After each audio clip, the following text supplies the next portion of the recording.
प्रिय विद्यार्थियों, पूर्व व्याख्यान में हमने मेंडलिज्म, मेंडल से रिलेटेड जो शब्दावली थी और मेंडल के नियमों, इन सभी के बारे में जानकारी प्राप्त की। जीन इंटरेक्शन में जो जीन की अन्योन्य क्रिया है उसके संबंध में अपन ने पहले पढ़ा था कि जीन की जो अन्योन्य क्रिया है, जीन इंटरेक्शन है, वो दो प्रकार का होता है। पहला इंट्राजेनिक और दूसरा इंटरजेनिक, या अपन कह सकते हैं कि एलिलिक जीन इंटरेक्शन और non allylic gene interaction. Allylic gene interaction के अंदर अपन ने पहले पढ़ा था इनकम्प्लीट डोमिनेंस। इनकम्प्लीट डोमिनेंस में जो जीन इंटरेक्शन है वो एलिलिक प्रकार का होता है। नॉन एलिलिक जो जीन इंटरेक्शन है उसका जो उदाहरण है वो है एपिस्टेटिस, जिसको हिंदी में अपन कहते हैं प्रबलता। आज के व्याख्यान में हम non allylic gene interaction, non allylic gene अन्योन्य क्रिया के बारे में जानकारी प्राप्त करते हैं कि ये क्या होती है। एपिस्टेटिक ग्रीक वर्ड है जिसका अर्थ होता है स्टैंडिंग अपॉन। जब एक जीन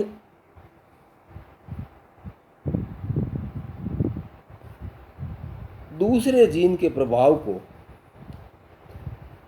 जबकि दोनों भिन्न भिन्न युग्म विकल्प के सदस्य हो, छिपा देता है, अथवा एक भिन्न लोकस का जीन दूसरे लोकस के जीन की अभिव्यक्ति को रोक देता है, ऐसे जीनों को एपिस्टेटिक जीन या प्रबल जीन कहते हैं। जिस जीन की अभिव्यक्ति अवरुद्ध हो जाती है उसे अप्रबल जीन या हाइपोस्टेटिक जीन कहते हैं।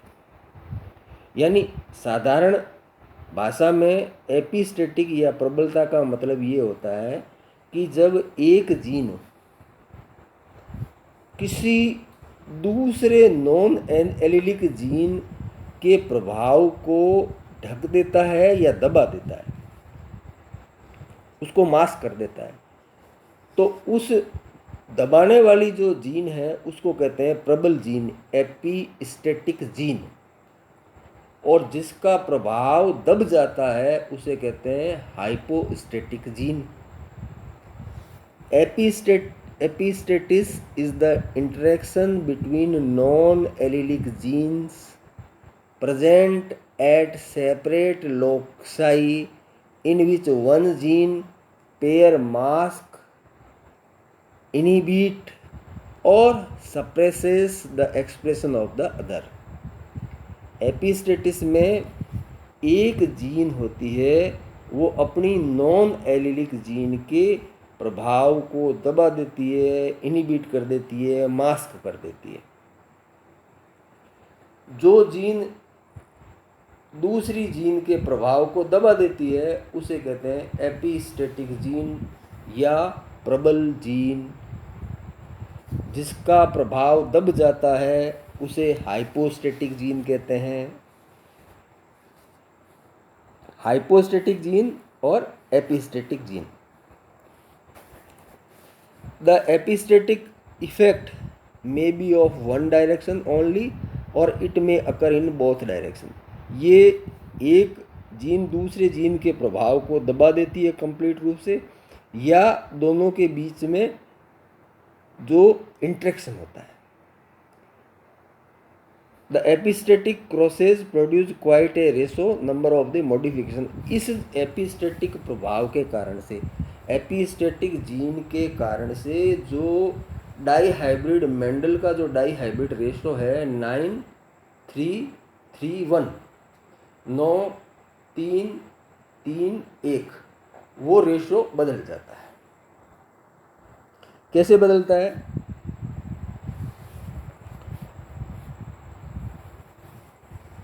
इसका उदाहरण लेते हैं। आल्दो एपिस्टेटिक इज डोमिनेंट और रिसेसिव, ये दो प्रकार की हो सकती है, डोमिनेंट भी हो सकती है और रिसेसिव भी हो सकती है। So while dominance involve intragenic और इंट्रा एलिलिक जीन सप्रेशन,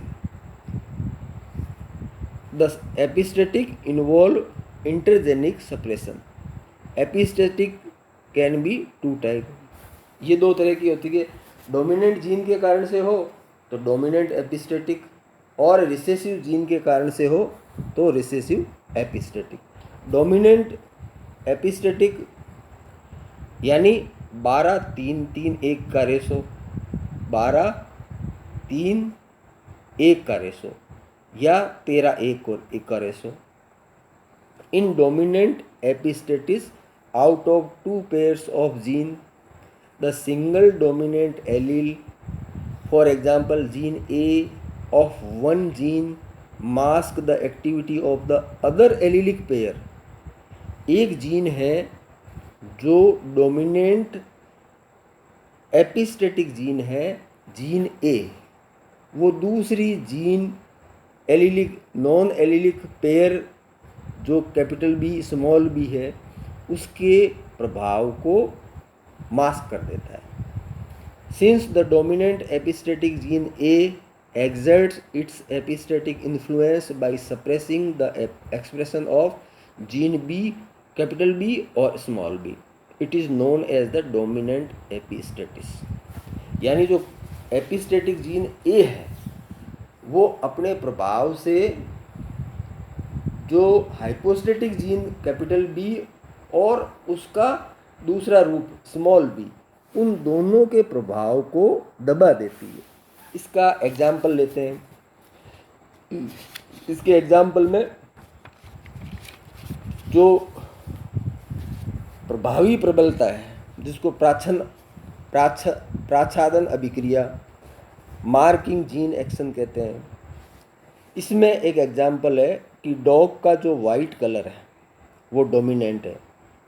ये जो वाइट कलर है वो जीन कैपिटल आई के द्वारा नियंत्रित होता है। जीन कैपिटल आई एक एपिस्टेटिक जीन है अर्थात प्रबल जीन है। Prevent the formation of pigment to produced by hypostatic gene capital b. ये जो कैपिटल आई जीन है जो प्रबल जीन है वो हाइपोस्टेटिक जीन कैपिटल बी के द्वारा जो पिगमेंट प्रोड्यूस किया जाता है उसके प्रोडक्शन को रोक देता है। The capital b produce black coat colour. Capital b gene के द्वारा ब्लैक कोट कलर, डॉग्स के अंदर ब्लैक कोट कलर उत्पन्न होता है। While hypostatic allele small b produce brown coat colour. जो स्मॉल बी है हाइपोस्टेटिक जीन का जो रिसेसिव जीन है वो अगर होमोलोगस कंडीशन में हो तो वो ब्राउन कोट कलर उत्पन्न करता है। तो यहाँ पे डॉग्स के अंदर वाइट कलर जो डोमिनेंट एपिस्टेटिक जीन के द्वारा रेगुलेट होता है कैपिटल आई के द्वारा, और हाइपोस्टेटिक जीन पेयर है उसमें कैपिटल बी है वो ब्लैक कलर के लिए रिस्पॉन्सिबल है और जो स्मॉल बी है वो ब्राउन कलर के लिए रिस्पॉन्सिबल है। अब ये जो सामने अपने को टेबल दिखाई दी जा रही है, जब ब्राउन डॉग और वाइट डॉग, ब्राउन डॉग का जीनोटिपिक रेशो होगा small B small I. White dog का जीनोटिपिक रेशो होगा capital B capital I. Gamete बनेंगे small I capital I.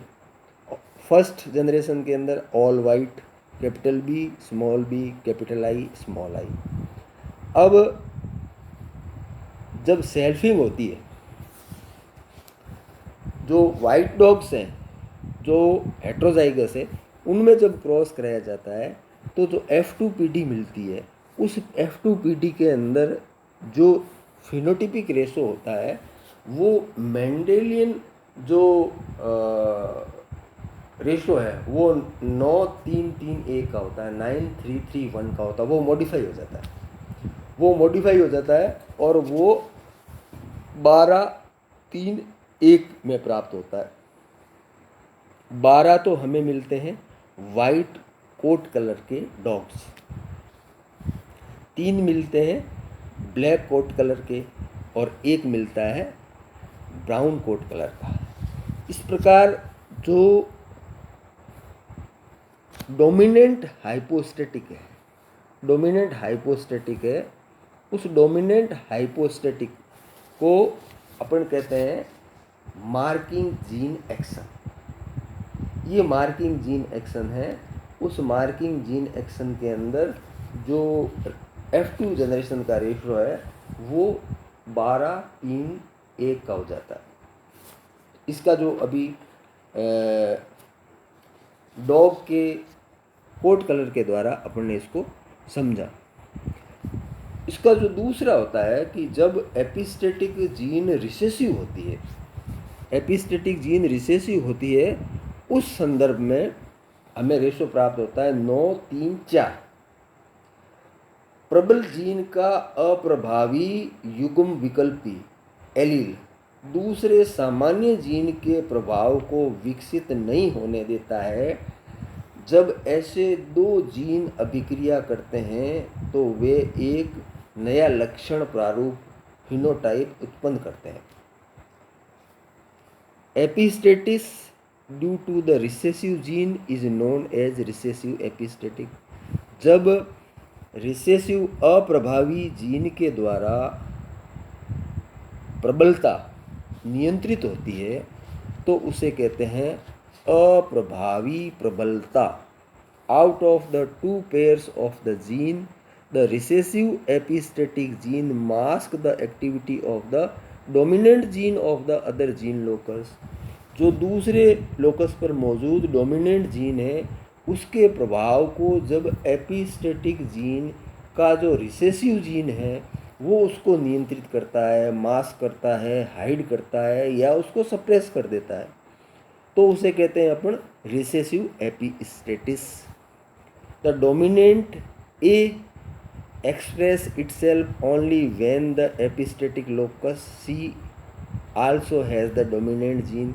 If the epistatic locus has recessive gene small c, gene A fail to express. अगर A प्रभावी है, A अगर प्रभावी है only when the epistatic locus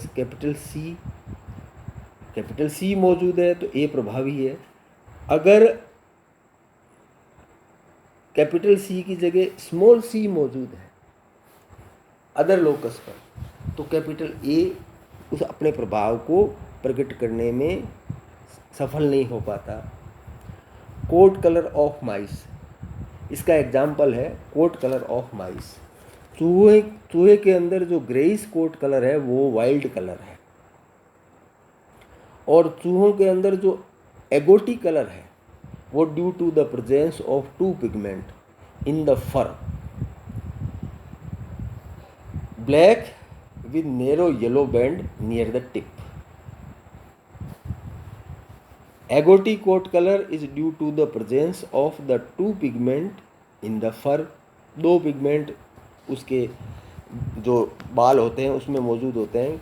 in agouti colour each hair is black with narrow yellow bands. Yellow bands में जो black hairs होते हैं near the tip, it provide camouflage with the surroundings. Albugo coat color is due to the absence of the pigment. अगर pigment absent हो ही नहीं तो coat colour Albugo होगा यानी सफ़ेद होगा और ये सफ़ेद रिसेसिव होमोजाइगस कंडीशन में होता है। Black coat colour is produced due to the absence of the yellow pigment from the agouti pattern.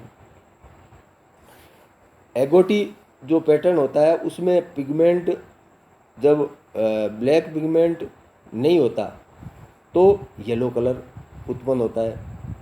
अब इसके एग्जाम्पल में अपन देखते हैं कि जब black coat color produced due to the absence of the yellow pigment from the agouti pattern when black mice are crossed with albino, जब काले रंग के जो माइस हैं उनको एल्बिनो जो है उसके साथ में क्रॉस कराया जाता है तो F1 progeny are एगोटी, F1 progeny होती है वो एगोटी प्राप्त होती है। When these F1 agouti interbreed the F2 progeny is 9 तो एगोटी मिलेंगे, 3 ब्लैक और 4 एल्बिनो, 4 एल्बिनो कलर के मिलते हैं। अब जो इसको अपन इस टेबल में समझते हैं कि ब्लैक कलर है जिस माइस में उसका जीनोटाइप है कैपिटल सी स्मॉल ए। जो एल्बिनो है उसमें स्मॉल सी कैपिटल ए। एगोटी के अंदर जो फर्स्ट जो जनरेशन है उसके अंदर एगोटी मिलती है, एगोटी के अंदर जो जीनोटाइप होता है वो capital C capital A small A. Agouti जब उसमें सेल्फ फर्टिलाइजेशन करवाते हैं, वो सेल्फिंग होती है, उस सेल्फिंग के अंदर जो गैमेट्स बनेंगे वो 4 तरह के होंगे, capital C capital A, small C capital C small C small ए।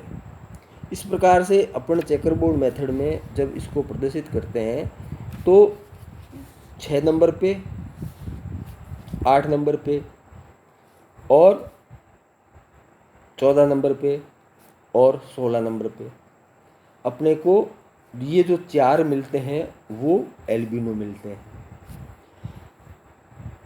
और 3 मिलते हैं ब्लैक और 9 मिलते हैं एगोटी।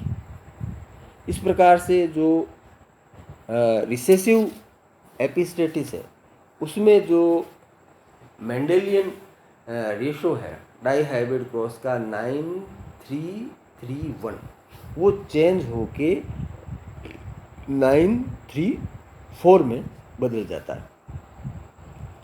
इस प्रकार जो एक जीन दूसरे जीन के प्रभाव को किस प्रकार से हाइड करती है, किस प्रकार से उसको कम करती है, उसको अपन ने इस व्याख्यान में अध्ययन किया। अब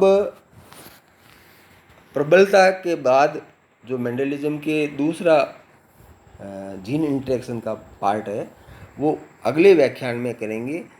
आज के व्याख्यान में इतना ही। जय हिंद, जय भारत।